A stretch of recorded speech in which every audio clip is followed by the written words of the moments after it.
আসসালামু আলাইকুম এভরিওয়ান, কেমন আছেন সবাই? আশা করি সবাই ভালো আছেন। আমি আলহামদুলিল্লাহ ভালো আছি। তো আজকে আমরা আবারও বের হয়ে গেলাম টুকটাক কিছু কেনাকাটা করার জন্য। আর আজকে সারাদিন কি করলাম, কি কিনলাম সব কিছু আপনাদের সবার সাথে শেয়ার করার জন্যই আসলাম। তো আপনারা সবাই জানেন যে সামনের মাসে আমার হাজবেন্ড দেশের বাইরে চলে যাবে। তো আমার ইমার্জেন্সি কিছু দরকার ছিল আর কি, কিছু জিনিসপত্র লাগবে টুকটাক আর কি। তো ও বলতেছিল যে তোমাকে এগুলো কিনে দিয়ে যায়, দেন পরে তুমি আবার কার সাথে বের হবা। তো এই আর কি আমার সব থেকে যেটা দরকার ছিল আর কি, সেটা হচ্ছে কাপড়ের ব্যাগ। তো যেহেতু আমি শ্বশুরবাড়িতে বাবারে আমার যাওয়া আসা করতে হয়, দেন আমার একটা কাপড়ের ব্যাগের অনেক বেশি দরকার ছিল। এতদিন তো সুটকেস ছিল, আমরা একসাথে যাওয়া আসা করতাম, ওটা দিয়ে আমাদের হয়ে যেত। দেন হচ্ছে যেহেতু ও চলে যাবে তো আমার একা যাওয়া আসা করতে হবে, যার কারণে আমার একটা ব্যাগের অনেক দরকার ছিল।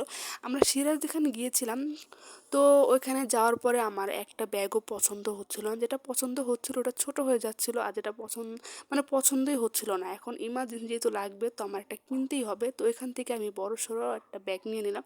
আর শীতের জন্য আমাকে ও অনেক বেশি জোর করতেছিল, আর শীতের জামা কাপড় আমার একদম পরতে ইচ্ছা করে না। আমার পাতলা একটা শাল হলে আমার হয়ে যায়, বাট ও অনেক বেশি রাগারাগি করতেছিল যে ঠান্ডা লাগে। আমার আর কি ঠান্ডার সমস্যা আমার অনেকবারই হয়েছে। তো এই আর কি একটা সোয়েটার কেনার জন্য আর কি আসলাম।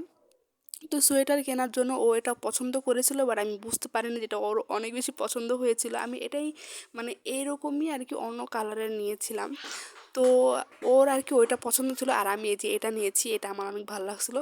বাট বাসায় আসার পর ও বলতেছিল আর কি যে ওইটা ওর অনেক বেশি পছন্দ ছিল। তো আই এম সরি, আমি এটা আসলে বুঝতে পারিনি।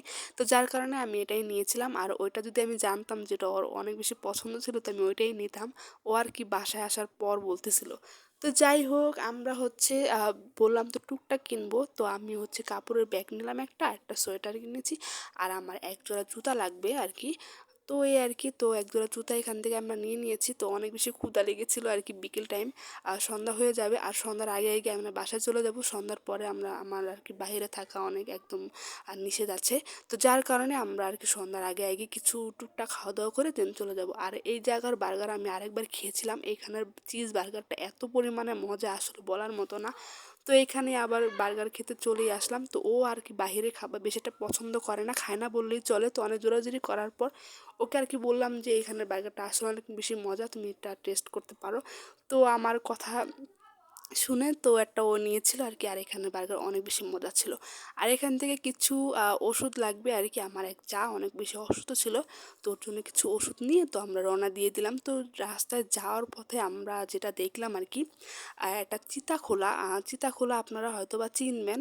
হিন্দুরা যে মারা গেলে যে হচ্ছে লাশ যে পুরানো হয়, ওইটা আর কি আমরা সাইডে আমরা দেখি রাস্তার মধ্যে অনেক বেশি ভয় লাগতেছিল। দেখেন এই যে এই জায়গার মধ্যে আর কি এখানে ওরা লাশ পোড়াচ্ছিল। আমার হাজবেন্ড দেখে আর কি বলতেছিল এটা নাকি একটা চিতাখোলা।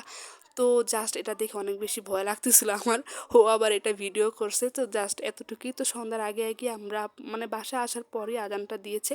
তো এই জুতাটা কিনেছিলাম। তো সব কিছু মিলিয়ে কেমন হয়েছে আর আমার ভিডিওটা কেমন লাগলো আজকে সবাই অবভিয়াসলি কমেন্টে জানাবেন। তো আজকে এই পর্যন্তই। তো আসসালামু আলাইকুম।